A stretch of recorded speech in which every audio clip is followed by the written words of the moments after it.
नमस्ते और आप सभी का स्वागत है मेरे प्यारे दोस्तों। आज हम सब श्रद्धा, आशा और प्रार्थना में एक साथ हैं। इस समय में हम अपना ध्यान यीशु मसीह की ओर करेंगे, जो हमारी शक्ति, शांति और अटूट आशा का स्रोत है। कोई फर्क नहीं पड़ता कि हम किन परेशानियों का सामना कर रहे हैं या हम पर कितना बोझ है, यीशु हमें अपनी सारी चिंताएं उन पर छोड़ देने के लिए कहते हैं। आइए हम उनके होने का एहसास करते हुए खुद को केंद्रित करें, इस विश्वास के साथ कि वो हमारे साथ हैं, हमें सुन रहे हैं और हर तरह से हमें दिलासा देने को तैयार हैं। आइए हम सब अपना सर झुकाते हैं और प्रार्थना से शुरुआत करते हैं। स्वर्गीय पिता, हम आपके पुत्र यीशु मसीह के नाम पर आपके सामने आते हैं। हम आपके अनंत अनुग्रह, आपकी दया और आशा के उपहार के लिए धन्यवाद करते हैं जो आपने हमें यीशु के माध्यम से दिया है। प्रभु, हम प्रार्थना करते हैं कि आप इस समय हमारे दिल और दिमाग को शांत करें। हम आपके पवित्र आत्मा को हमें शांति से भरने के लिए आमंत्रित करते हैं। आप पर ध्यान केंद्रित करने, आपकी योजनाओं पर भरोसा करने और आपके पुत्र के माध्यम से आने वाली आशा को थामे रहने में हमारी मदद करें।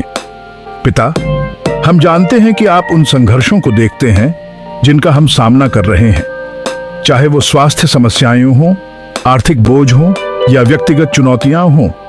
हम आज ये सब आपके चरणों में रखते हैं। हम आपके इस वादे पर भरोसा करते हैं कि आप हर परिस्थिति में हमारे साथ रहेंगे। हमें विश्वास बनाए रखने की शक्ति दें, ये जानते हुए कि आप हमारी भलाई के लिए सब कुछ काम कर रहे हैं। यीशु के नाम पर हम प्रार्थना करते हैं, आमीन। दोस्तों, जैसे जैसे हम जिंदगी में आगे बढ़ते हैं, हमारे आसपास की परेशानियों से घिर जाना बहुत आसान हो जाता है।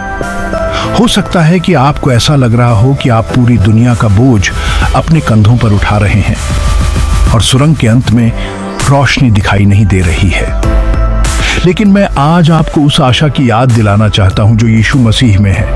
यूहन्ना के 16वें अध्याय के 33वें पद में यीशु कहते हैं, इस दुनिया में तुम्हें कष्ट होगा, पर धैर्य रखो, मैंने संसार को जीत लिया है। यह पद एक शक्तिशाली अनुस्मारक है कि जब हम परीक्षाओं का सामना कर सकते हैं, यीशु ने हर उस बाधा पर जीत हासिल कर ली है जिसका हम कभी सामना करेंगे। यीशु में हमारी जो आशा है वह केवल एक कल्पना नहीं है, यह एक दृढ़ विश्वास है कि ईश्वर नियंत्रण में है, कि उनके प्यार में कोई बदलाव नहीं होता है और चाहे हम किसी भी चीज का सामना करें, वह हमारे साथ है। रोमियो 15 पद 13 में लिखा है, अब आशा का परमेश्वर तुम्हें विश्वास में सब प्रकार के आनंद और शांति से परिपूर्ण करे, कि पवित्र आत्मा की सामर्थ्य से तुम्हारी आशा बढ़ती जाए। हमारी आशा हमारी परिस्थितियों में नहीं है, यह स्वयं ईश्वर में है जो अपनी प्रतिज्ञाओं के प्रति वफादार है। मैं आपके साथ एक छोटी सी गवाही साझा करना चाहता हूं। मेरा एक बहुत ही प्रिय मित्र बहुत ही मुश्किल दौर से गुजरा। उसने अपनी नौकरी खो दी, स्वास्थ्य संबंधी चुनौतियों का सामना किया और जिन लोगों पर उसने भरोसा किया था उन्होंने उसे अकेला छोड़ दिया। उस अंधेरे समय में ऐसा लग रहा था जैसे सब कुछ खत्म हो रहा है, लेकिन हार मानने के बजाय उसने अपने विश्वास को थामे रखा।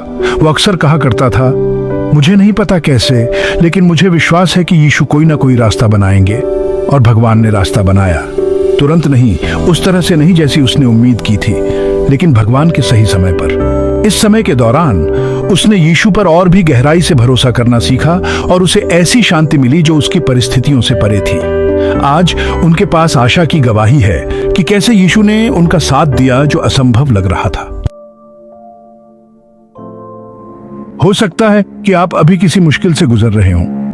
मैं चाहता हूं कि आपको पता चले कि यीशु आपको देख रहे हैं। वह आपसे जितना आप सोच सकते हैं उससे कहीं ज्यादा प्यार करते हैं, और वही आशा है जो कभी निराश नहीं करेगी। मैं आपको प्रोत्साहित करता हूं कि आप इस समय जो भी बोझ उठा रहे हैं उसे उनके पास ले जाएं। चाहे वह कोई प्रियजन हो जिसके बारे में आप चिंतित हैं, कोई निजी परीक्षा हो या भविष्य के बारे में अनिश्चितता हो, यीशु हमें अपने पास आने के लिए आमंत्रित करते हैं जैसे हम हैं। आइए प्रार्थना करें कि वह आशा हमारे दिलों को भर दे।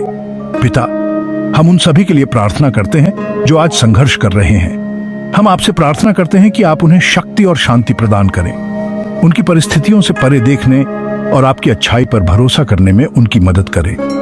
हम अपने बोझ आपके पास उठाते हैं। प्रभु, यह जानते हुए कि आप हमारी कल्पना से कहीं अधिक करने में सक्षम हैं। निराशों के लिए आशा लाओ, टूटे हुओं के लिए उपचार और थके हुए के लिए आराम। यीशु के नाम पर हम प्रार्थना करते हैं, आमीन। जैसे ही हम समाप्त करते हैं, मैं आपको यह याद दिलाना चाहता हूं, यीशु हमारी जीवित आशा है। जब जीवन अनिश्चित लगता है तो वह हमारी आत्माओं के लिए सहारा है। सबसे अंधेरे क्षणों में भी उनका प्रकाश तेज चमकता है।